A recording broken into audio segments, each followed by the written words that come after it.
nata e porção adquirida. Então, a respeito de fato e não de julgamento, é que o magistrado perguntou qual a opinião sobre aqueles crimes que houve e que tiveram julgamento do Supremo Tribunal Federal. O julgamento é uma referência apenas, a pergunta é sobre o fato criminoso. Então quer saber, não, a opinião do fato criminoso, a opinião do mensalão. O que ele acha do mensalão? Não acha nada. Pois não, como não? Ele tem que dizer. Mas ele tem que dizer. Mas ele tem que dizer. Mas ele tem que dizer sim ou não. Tem que dizer sim ou não. Com licença, eu vou interromper a gravação pelo tamanho do áudio e já retomamos. Mas assim, a questão já foi posta muito bem pelas partes e o juiz daí decide.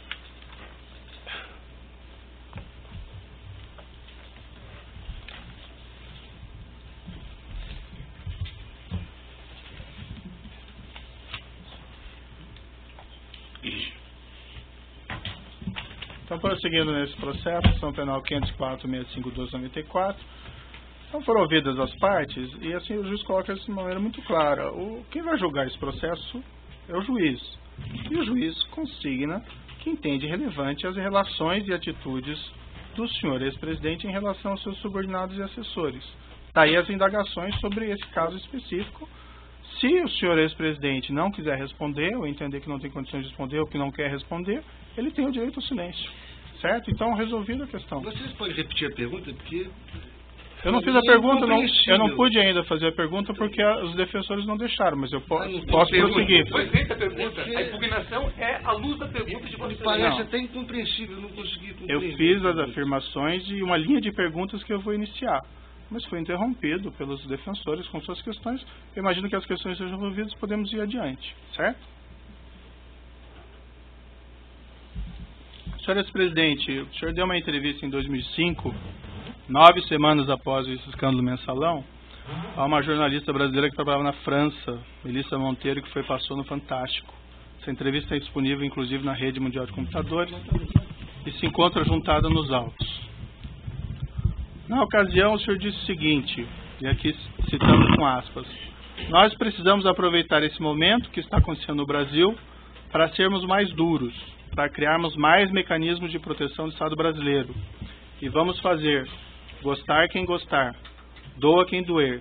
Nós vamos continuar sendo implacáveis na apuração da corrupção. O senhor se recorda dessa entrevista? A defesa técnica recomenda que o interrogando não responda a perguntas feitas fora do tema probando, fora do que está na denúncia. Senhor presidente, o senhor pode seguir a orientação técnica da sua defesa? Dos advogados, porque... O Ministério Público só gostaria de fazer uma parte, excelência. Doutora, a questão já foi resolvida. Ele tem o direito ao silêncio, se ele pode exercer esse direito ao silêncio sobre as questões feitas, certo? Não vamos voltar a esse tema. Na mesma entrevista, senhor presidente, o senhor declarou o seguinte, e aqui citando aspas: olha, o PT, se cometeu erro, a minha tese é que o PT tem que explicar à sociedade brasileira que erro cometeu, explicar para a sociedade como vai consertar o erro cometido pelo PT. O que o PT fez do ponto de vista eleitoral é o que se faz sistematicamente no Brasil. Eu acho que as pessoas não pensaram direito no que estavam fazendo, porque o Partido dos Trabalhadores tem na ética uma das suas marcas mais extraordinárias. E não é por causa de um erro de um dirigente ou de outro que você pode afirmar que o Partido dos Trabalhadores está envolvido em corrupção. Salvo opinião divergente do interrogando, a defesa técnica recomenda o mesmo. Eu não fiz a pergunta, hein, doutor, mas prosseguindo aqui o trecho. Eu acho que o PT teve um problema, sabe que é, da questão da direção. Houve um tempo no qual os melhores quadros da política de esquerda no Brasil eram dirigentes do Brasil. Eram dirigentes do PT. E depois que nós ganhamos prefeituras, governos estaduais e eu ganhei a presidência, vários desses quadros vieram para o governo, o que deixou a direção fragilizada, muito enfraquecida. Por isso teriam cometido erros que outrora não cometeríamos. Aqui fecho aspas. Aí sim uma indagação, e como eu disse, o senhor fica à vontade para exercer o direito de silêncio e não responder. O senhor ex-presidente pode esclarecer o que o senhor estava dizendo? Eu vou seguir a orientação dos advogados. O senhor ex-presidente reconheceu que havia um esquema de corrupção ou de caixa 2 praticado pelo Partido dos Trabalhadores que compunha o mensalão? A recomendação é a mesma, fora do tema da denúncia. O senhor pode responder, tem que responder que não vai responder, então. Eu vou seguir a orientação dos meus advogados. O senhor, quando declarou, o senhor mencionou em erros de um dirigente ao outro nessa entrevista. O senhor pode especificar quem seria um dirigente ou outro que teriam errado e caído em tentação nesse episódio? A recomendação é a mesma. Senhor ex-presidente, com toda a sua influência no Partido dos Trabalhadores, o senhor solicitou, após o mensalão, a eles que apurassem esses fatos internamente a fim de identificar responsáveis e expulsá-los? É a mesma coisa. Ainda em 2005, senhor ex-presidente, o senhor proferiu em 12 de 2 de 2005, na Granja do Torto, um discurso na abertura de uma reunião ministerial, também disponível na internet. Na ocasião, dirigindo-se ao povo brasileiro, o senhor ex-presidente afirmou, aqui cito, abro aspas, quero dizer a vocês com toda a franqueza que eu me sinto traído por práticas inaceitáveis das quais nunca tive conhecimento. Não tenho nenhuma vergonha de dizer ao povo brasileiro que nós temos que pedir desculpas, que o PT tem que pedir desculpas, o governo onde errou tem que pedir desculpas. Fecha aspas. O senhor ex-presidente pode esclarecer quem teria traído o senhor, o que o senhor se refere nesse trecho? Eu vou seguir as orientações do advogado. O senhor pode esclarecer quais seriam essas práticas inaceitáveis às quais o senhor ex-presidente se referiu? Toda pergunta a esse respeito, vamos considerar que eu vou acatar a orientação dos meus advogados. O senhor ex-presidente sabe me dizer se o Partido dos Trabalhadores pediu desculpas ou apurou a eventual responsabilidade de seus membros? Mesma coisa. Excelência, o Partido Vossa Excelência não está aqui julgando o Partido dos Trabalhadores e nem fazendo um julgamento político do governo do ex-presidente Lula. Então essas perguntas me parecem pertinentes a quem quer julgar um partido, o que é competência do Tribunal Superior Eleitoral, ou de quem quer fazer um julgamento político. E se continuar a mesma linha, a orientação de defesa vai ser a mesma. O ex-presidente não está aqui para ser submetido a um juízo de avaliação da política, um julgamento político. Ele está aqui para responder sobre os fatos que são objeto de uma acusação específica que envolve 3 contratos celebrados entre a Petrobras e a OAS e um apartamento triplex no Guarujá. Qualquer outro julgamento que Vossa Excelência queira fazer será um julgamento fora da lei e de natureza política. E como eu expliquei já anteriormente, voltando novamente a essa questão, o entendimento do juiz é compreender a relação entre o senhor ex-presidente e os seus subordinados, assessores ou pessoas que eventualmente tenham praticado crimes durante seu governo. A afirmação do senhor ex-presidente, que ficou muito claro, é que o senhor não compactua com qualquer espécie de criminalidade.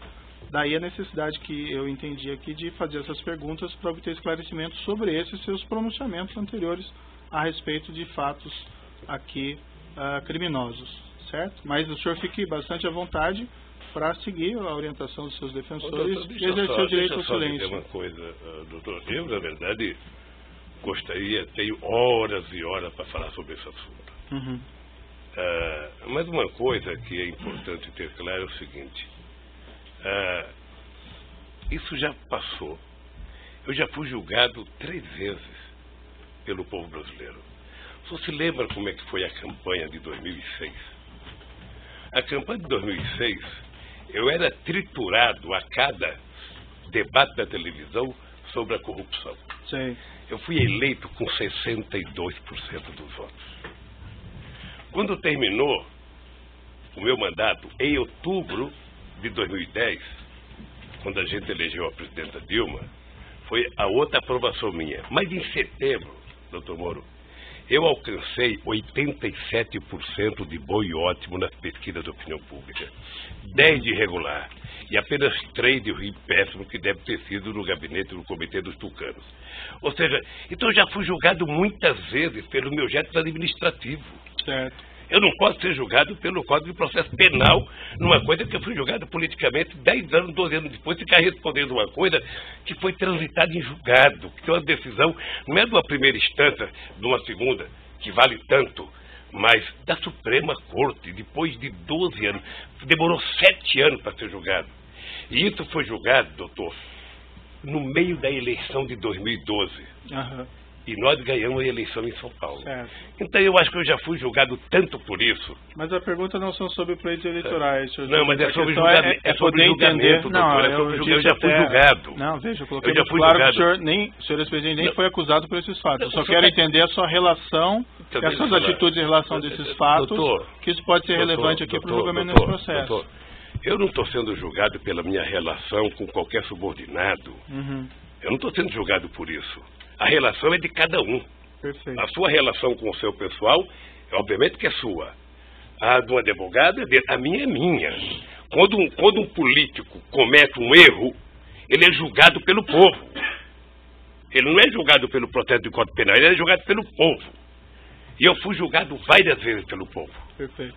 Então vamos prosseguir aqui. Só lembrar uma coisa, Vossa Excelência fez referência a esse caso do mensalão, só que nós ouvimos aqui nesse juízo como testemunha o doutor Antônio Fernando, que foi responsável pela denúncia. E ele disse a Vossa Excelência claramente que apurou à época que não havia nenhum envolvimento do ex-presidente, por isto é que ele não foi denunciado e por isso que o processo tramitou sem que ele fosse parte. Então não cabe aqui querer refazer um caso em que já foi julgado pelo Supremo Tribunal Federal e que Vossa Excelência já ouviu aqui como testemunha um ex-procurador-geral da República que explicou as circunstâncias do caso.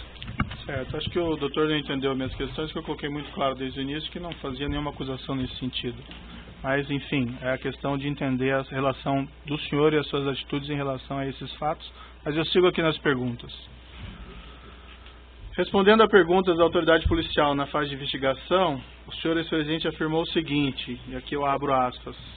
No caso do mensalão, porque não tinha prova, veja, começou com a maior denúncia de corrupção da história da humanidade, terminou com 175, com alguns milhões da VisaNet, que não era empresa pública, e que o dinheiro foi pago por meio de comunicação. Mas como tinham adotado a teoria da lei do domínio do fato, que foi utilizada para punir, era preciso condenar. Então José Dirceu e outros companheiros estavam condenados, mesmo que fossem libertados, estavam condenados. Em outra entrevista que o senhor teria dado, que também se encontra nos autos, sobre o mensalão, em 27 de 4 de 2014, na RPT, pela jornalista Cristina Esteves, o senhor declarou o seguinte: o mensalão, o tempo vai se encarregar de provar que o mensalão você teve 80% de decisão política e 20% de decisão jurídica. Mais adiante na entrevista, o senhor disse o seguinte: eu só acho que essa história vai ser recontada, é apenas uma questão de tempo, essa história vai ser recontada para saber o que aconteceu de verdade. Eu acho que tem muita coisa para se contar sobre esse processo foi um massacre para destruir o PT, e não conseguiram. Essas afirmações que o senhor fez à autoridade policial em 2016 e a entrevista em Portugal em 2014 são bem diferentes daquelas declarações que o senhor fez em 2005 e que eu mencionei há pouco. O senhor ex-presidente pode esclarecer a contradição? A recomendação da defesa técnica, Excelência, é que esse tema não integra a denúncia e esse assunto já foi julgado pelo Supremo Tribunal Federal, não cabendo aqui qualquer reavaliação do caso. O senhor prefere não responder, seguir a orientação dos seus advogados? Quem sabe, doutor, um dia alguém promove um debate na Universidade Federal aqui de Curitiba, a gente possa participar junto e eu responder tudo isso. Diante dessa contradição, senhor presidente, eu lhe pergunto e finalmente encerro essa questão. Na sua avaliação, esse esquema criminoso reconhecido pelo Supremo Tribunal Federal não teria acontecido? A recomendação de defesa técnica é a mesma, no mesmo sentido. O Supremo Tribunal teria, o senhor mencionou julgamentos políticos, ele teria condenado o inocente nesse caso? Excelência, data vênia, não cabe aqui fazer uma avaliação de um julgado do Supremo Tribunal Federal, nem o depoente, nem Vossa Excelência, nem nenhum dessa sala. A indagação, como eu disse, doutora, é para entender a relação entre o senhor ex-presidente e pessoas que trabalharam com eles, que foram condenados no esquema criminoso.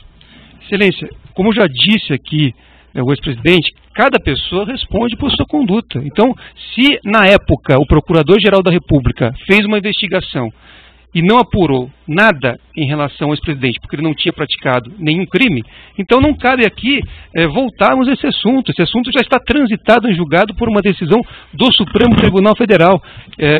Não cabe aqui discutir isso. Então, É só para justificar Vossa Excelência. É cansativo. O cansativo são as perguntas de Vossa Excelência. As perguntas de Vossa Excelência fora do processo é que são cansativas. Se eu digo que é importante para a formação da convicção, me parece que eu que vou julgar, eu devo saber. Se Vossa Excelência vai levar em consideração fatores externos ao que está na denúncia,